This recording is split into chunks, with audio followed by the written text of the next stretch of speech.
Olá, ouvintes! Bem-vindos a mais um episódio do Ponto Seguido e hoje é o episódio número 4, Por Dentro das Obras, parte 2. Esse é um episódio sobre importantes obras do naturalismo em Portugal e no Brasil.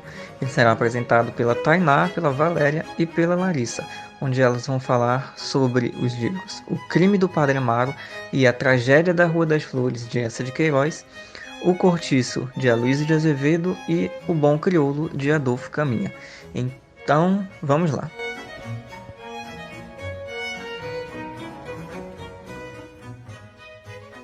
O Crime de Padre Amaro, de Eça de Queiroz, foi um romance de tese e uma obra que tinha o intuito de comprovar uma teoria científica e filosófica.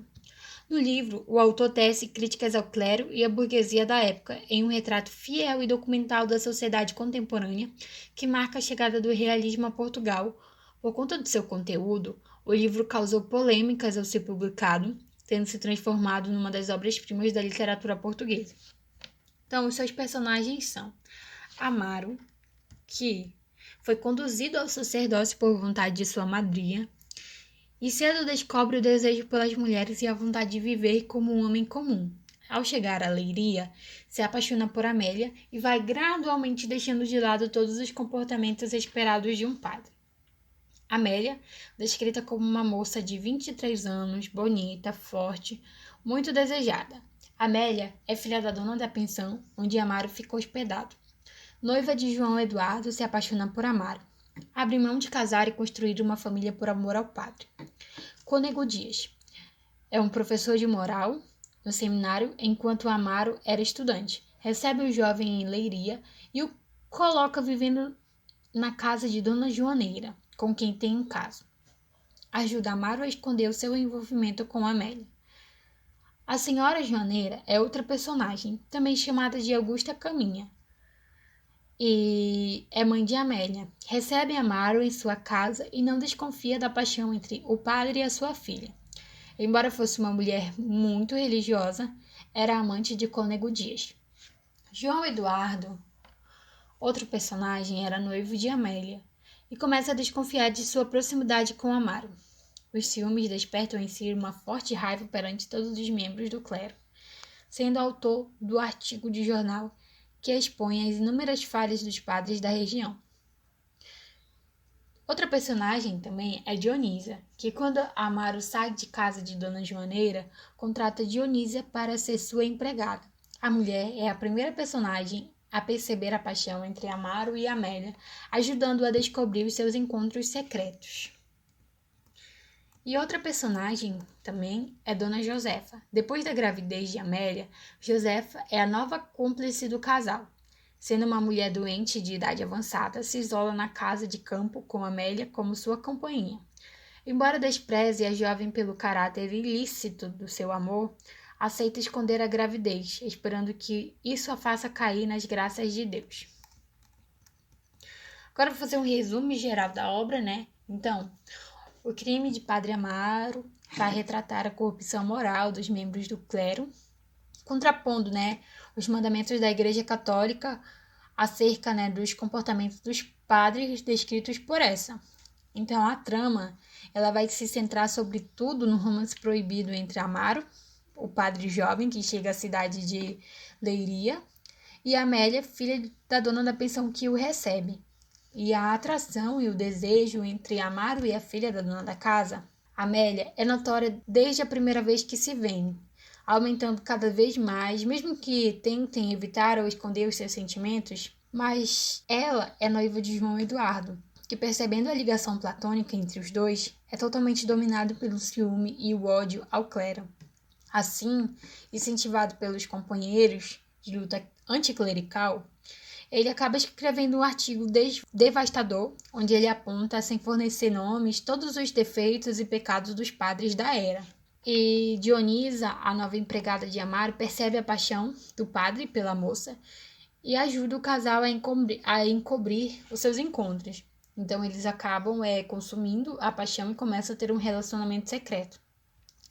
Mas Amélia ela se sente cada vez mais culpada e sofre com pesadelos e visões. E o amor acaba em tragédia, quando Amélia engravida e é abandonada por por Amaro, e ele contrata uma tecedeira de anjos para matar o bebê e assim que ele nascer, né? Então a Amélia morre depois do parto, chorando pelo filho, que é assassinado em seguida. Já Amaro a abandona na leiria e continua sendo padre. Então, agora nós vamos fazer uma pequena análise, né, da obra do O Crime de Padre Amaro. Possui 25 capítulos e trata-se de uma crônica de costumes da fé católica nas províncias portuguesas. A obra ilustra o modo como os homens de Deus manipulavam as mentes dos fiéis e até os valores e crenças que defendiam em nome do benefício próprio. Essa mostra também a cegueira de uma sociedade onde os indivíduos fecham os olhos para os seus próprios erros e defeitos, mas são rápidos a apontar e condenar os pecados alheios. Com um narrador onisciente, o leitor tem acesso a todas as informações, até mesmo os monólogos interiores e desejos secretos dos personagens. Isso nos permite perceber que, na sua essência, os eclesiásticos são iguais aos restantes dos homens. A ação tem lugar em Leiria, a paróquia para onde Amaro é transferido. Aí podemos notar as marcas, né, de um Portugal provinciano, extremamente religioso, onde todos se conhecem e comentam as condutas uns dos outros. Então, é passado entre 1860 e 1870. E é fiel ao seu contexto histórico. O enredo, né, vai ilustrar os movimentos da ebulição do anticlericalismo e, deste modo, vai expor e justificar, né, o ódio que crescia em Portugal pelos representantes da Igreja Católica e o modo como estes conduziam o país. Então, é um livro que é bem fiel à proposta naturalista, né? Uma vez que esse movimento ele tinha justamente, né, mostrar a verdade, a realidade como ela de fato é. Então, era uma forma de trazer uma denúncia, né, à igreja, de mostrar que nem tudo era perfeito, que nem tudo era correto e que tinha muita coisa errada. Então, o livro, ele traz isso pra gente, né? Ele nos revela, ele nos mostra, é uma forma de ele querer, né, com que a gente abra os nossos olhos para a realidade, coisa que não acontecia, por exemplo, no romantismo. Então, a realidade ela era mascarada por palavras bonitas, ou então, né, por condutas que não condiziam com a realidade. E diferente desse livro, não, ele vai justamente trazer pra gente, né, toda essa verdade, mesmo que ela doa, mesmo que não seja aquilo que a gente queira, é o que é de fato. Nosso próximo livro é A Tragédia da Rua das Flores, que é um romance de Eça de Queiroz, escrito em 1877. A Tragédia da Rua das Flores é um romance póstumo de Eça de Queiroz, mantido na gaveta durante décadas, quer pela delicadeza do tema tratado, o incesto entre mãe e filho, fato que chocaria de sobremaneira a sociedade portuguesa, quer pela crueza das situações e realismo com que dotou algumas das principais personagens. Tudo isso faz desse romance um dos mais vanguardistas da época. A tragédia é a história de um amor fatal, é o estudo psicológico de uma paixão mórbida, das suas causas remotas e das suas consequências trágicas.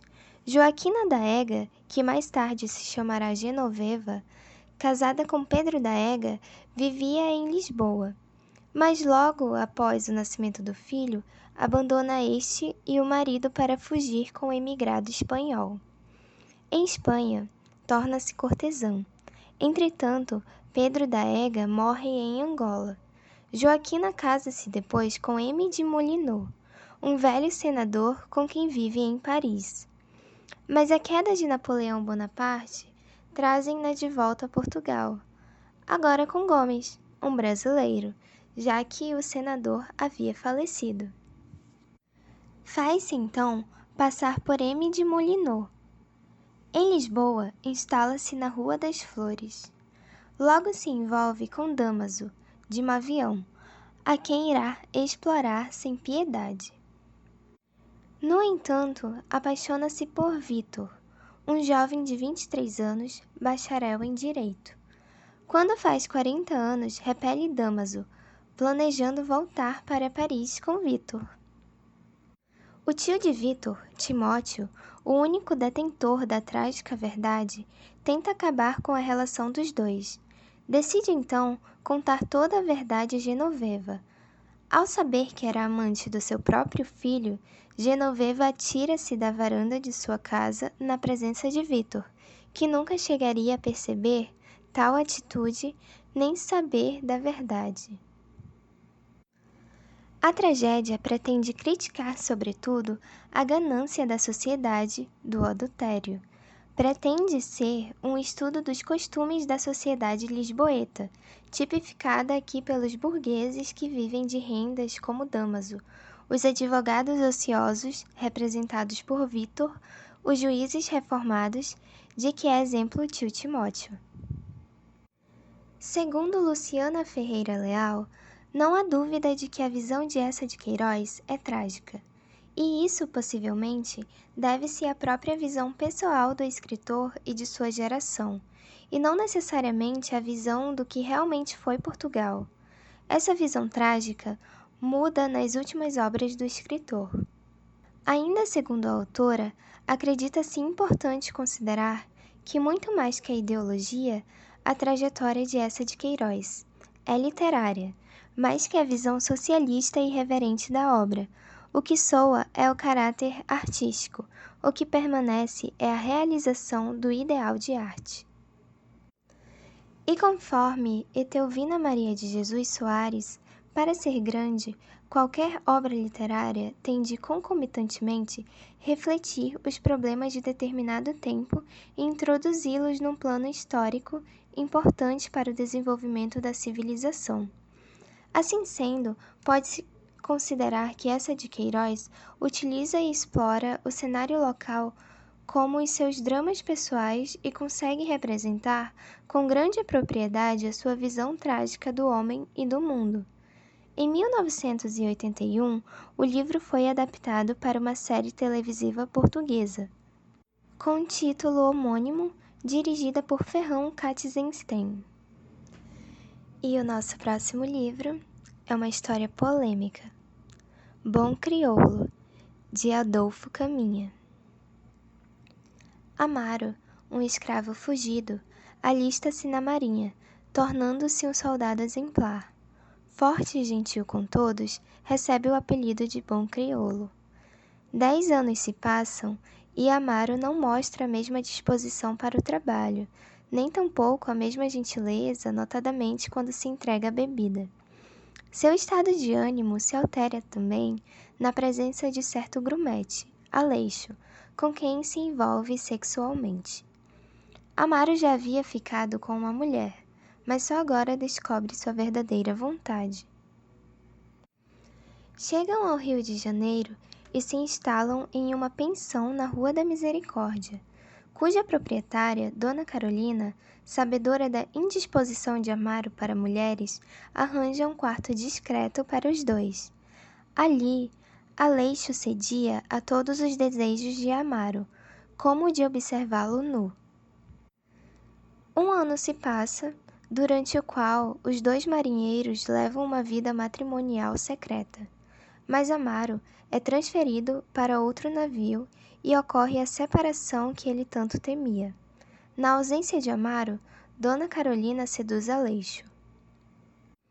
Amaro, ansioso para rever o amante, desobedece às ordens superiores e, conduzindo um bote de mantimentos, atraca no porto do rio e se dirige à pensão. Aleixo não aparece durante toda a noite, o que desperta confianças e ciúmes em Amaro. No cais, ainda perturbado pelos ciúmes, embriaga-se e acaba brigando. A polícia é chamada e Amaro é aprisionado e entregue ao comandante do navio, que o castiga de forma tão dura que o marinheiro é conduzido ao hospital. Ali, sofre tanto pelas dores físicas quanto pelo fato de não receber nenhuma visita de Aleixo. Envia-lhe um bilhete, mas Dona Carolina o intercepta, temerosa de perder os afetos de Aleixo.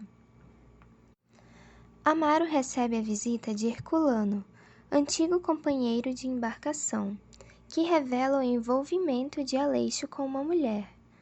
Amaro espera a madrugada para fugir. O empregado de uma padaria próxima à pensão confirma o caso amoroso de Aleixo e Dona Carolina. Ao avistar o antigo amante, que sai da pensão, Amaro se dirige a ele, cego de ódio, iniciando uma discussão. Pessoas se aproximam dos dois, formando uma roda. Dona Carolina desperta com alvoroço e, abrindo caminho entre a multidão, aproxima-se e vê o amante estendido no chão, com o pescoço cortado, enquanto Amaro, triste e desolado, é conduzido por 2 policiais. Para mais comentários e análises, nossa fonte é o artigo de Robert Howes, intitulado Raça e Sexualidade Transgressiva em Bom Crioulo, de Adolfo Caminha. Bom Crioulo, de Adolfo Caminha, foi a primeira grande obra literária sobre homossexualidade a ser publicada no Brasil, aparecendo em 1895. Foi também uma das primeiras a ter um puro negro como seu herói. O romance causou um escândalo naquela época e continua a intrigar seus leitores ainda hoje, com seus surpreendentes e modernos pontos de vista sobre raça, nacionalidade, gênero e sexualidade.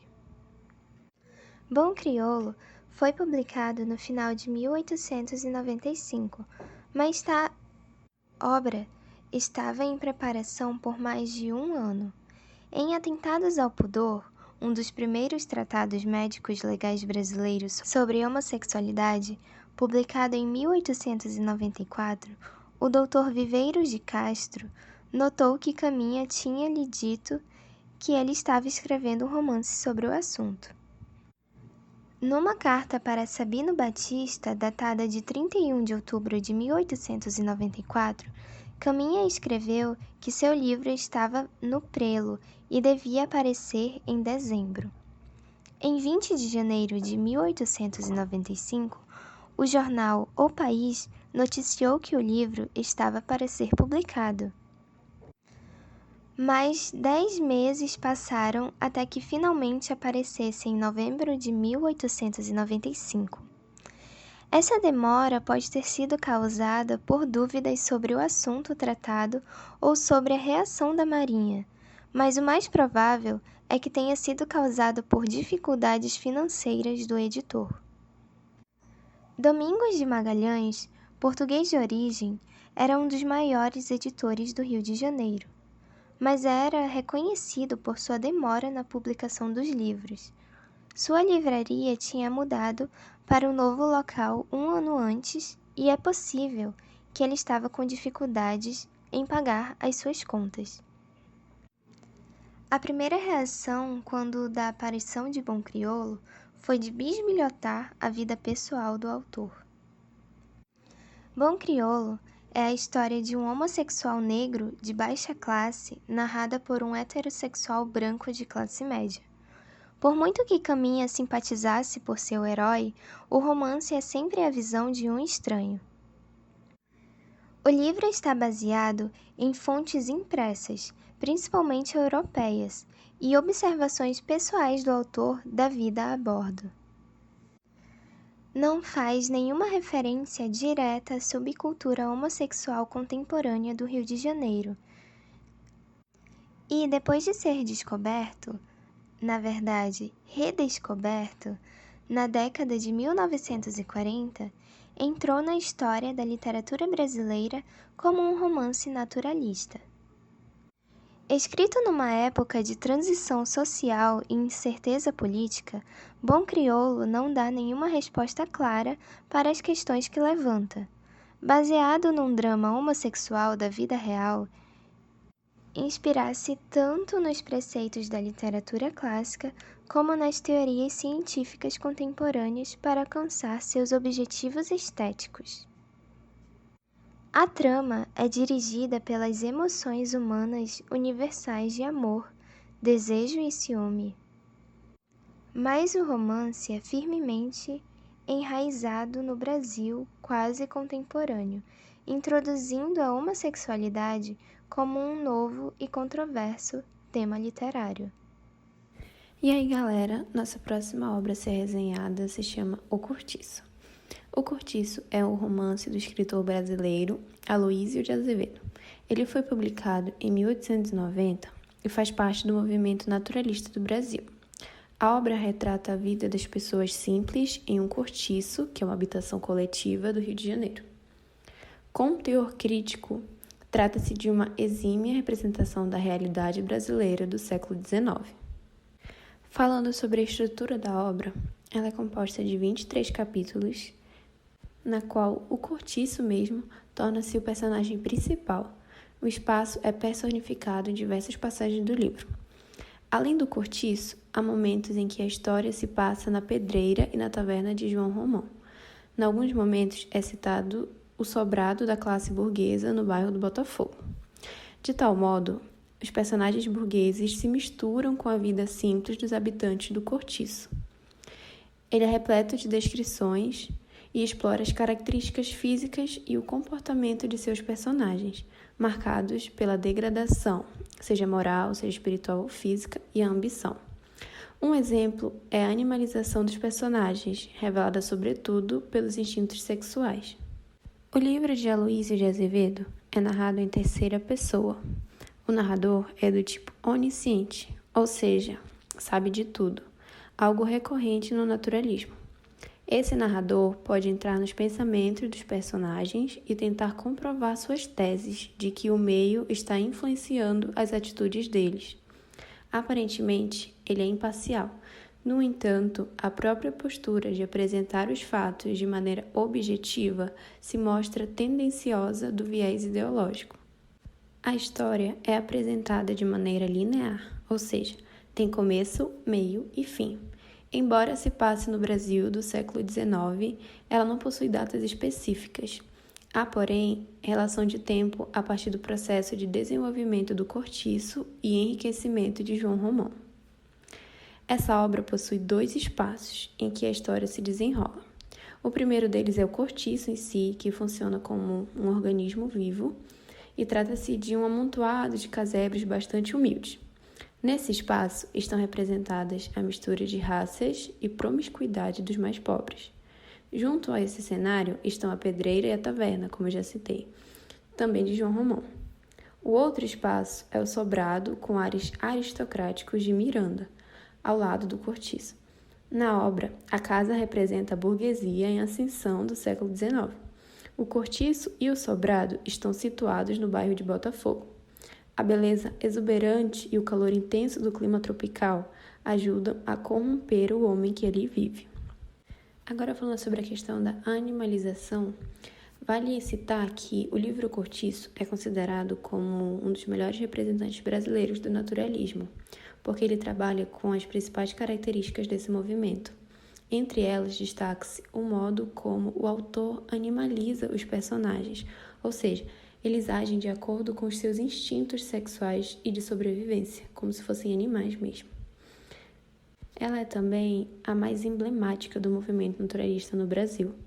A grande questão levantada pelo escritor, como eu falei anteriormente, esteve relacionada com o meio, com a raça e com a história. Assim, a degradação e a decadência do ser humano pode ser explicada pelas misturas de raças que, segundo Aloísio, levam à promiscuidade. Ademais, o meio influencia diretamente o comportamento de seus personagens. A desigualdade social é um tema muito explorado, o qual é reforçado por meio das diferenças sociais e históricas dos indivíduos envolvidos. Trata-se, portanto, de um retrato revelador da sociedade brasileira, como eu já disse, do século XIX. A busca pela ascensão dos personagens demonstra a ambição deles, envolvidas em questões superficiais. Ainda que tenha sido escrita no fim do século XIX, em meados do fim do século XIX, ela se perdura até os dias de hoje, porque nós podemos notar essa postura de busca de ascensão social também na sociedade brasileira atual. Agora vamos à descrição dos principais personagens. Os personagens da obra são psicologicamente superficiais, ou seja, a primazia de tipos sociais. Os principais deles são o João Romão, que é um taverneiro português, dono da pedreira e do cortiço, e ele representa um capitalista explorador. Temos a Bertoleza, que é a quitandeira, escrava, cafusa que mora com o João Romão, e para quem ela trabalha como se fosse uma máquina. Temos também o Miranda, que é um comerciante português e o principal opositor do João Romão. Ele mora num sobrado aburguesado ao lado do cortiço. Temos também o Jerônimo, que é um português, digamos, cavouqueiro e trabalhador na pedraria do João Romão. E ele representa a disciplina do trabalho. Temos a Rita Baiana, que é uma mulata sensual e provocante que promove os pagodes no cortiço. E ela representa a mulher brasileira. Temos a Piedade, que é uma portuguesa que é casada com Jerônimo e representa a mulher europeia. Temos o Capoeira Firmo, que é um mulato e companheiro que se envolve com a Rita Baiana. E temos a Arraia Miúda, que é representada por lavadeiras, caixeiros, trabalhadores da pedreira e pelo policial Alexandre. Agora vamos comentar e fazer um breve resumo sobre a obra em si. Bom, começamos o resumo da obra falando sobre a trajetória de João Romão em sua eterna busca por enriquecimento e prestígio. Um português morador do bairro de Botafogo, no Rio de Janeiro, João Romão ele é comerciante, dono de uma venda, uma pedreira e do cortiço, título da obra. Desde muito jovem, João trabalhou duramente com este objetivo de acumular capital. Ainda rapaz, ele conseguiu adquirir a loja, onde morou e trabalhou a fim de ganhar mais dinheiro.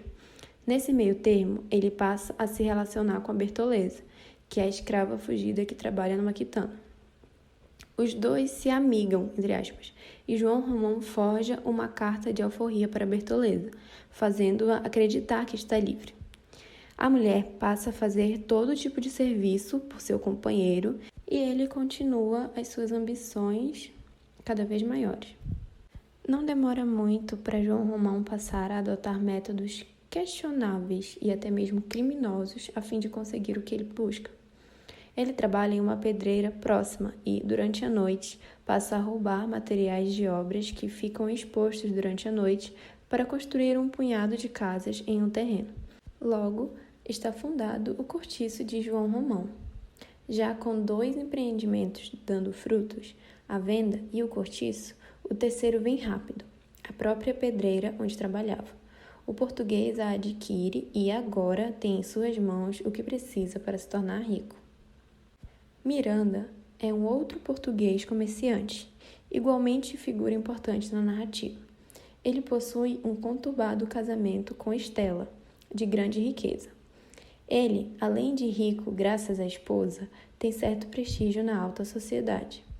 Ele compra uma propriedade próxima aos negócios de João Romão.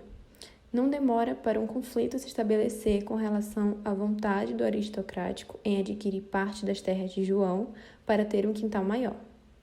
O dono do cortiço nega o terreno e uma rivalidade surge entre os dois.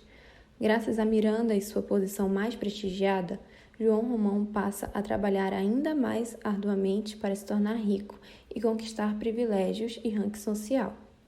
Porém, apesar de seus esforços, ele percebe que não basta possuir dinheiro. Na escala social, os títulos são tão ou até mais importantes do que as cifras. Isso se dá após Miranda receber o título de barão, o que coloca mais distância ainda entre os dois. O cortiço de João Romão abriga uma diversidade de pessoas e o desenrolar de suas vidas evolui ao longo do caminho. Estas histórias paralelas se passam na medida em que João busca riquezas e renome. Um destes moradores é Jerônimo, também português, casado com Piedade, e atua como gerente na pedreira de João Romão. Ele é um homem trabalhador, correto e de caráter, admirado por todos. Apesar disso, não resiste ao seu desejo sexual e cai nos encantos de Rita Baiana. Rita Baiana é uma envolvente e bela mulher que mora no cortiço com seu namorado, Capoeira Firmo. Ela passa a se relacionar com Jerônimo, que mata o namorado da amante e abandona a família para fugir com ela. O final dos dois eu não vou falar, porque senão eu não vou dar spoiler aqui para vocês têm que ler a obra para descobrir.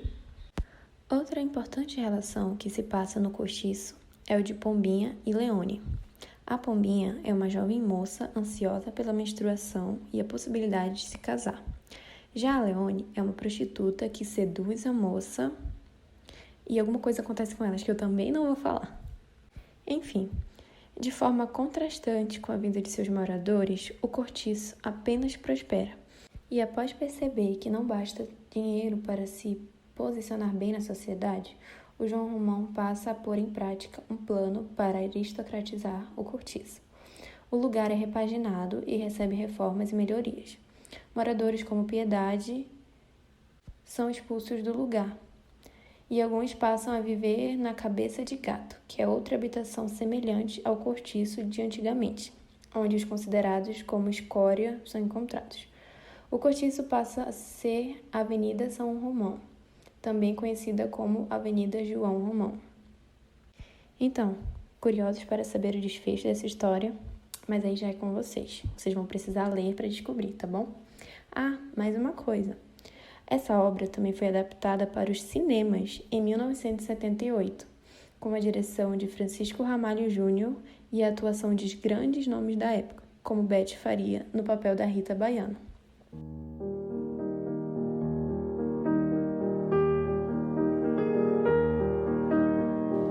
Então, é isso, galera. Esse foi o nosso episódio. Nós vamos ficando por aqui.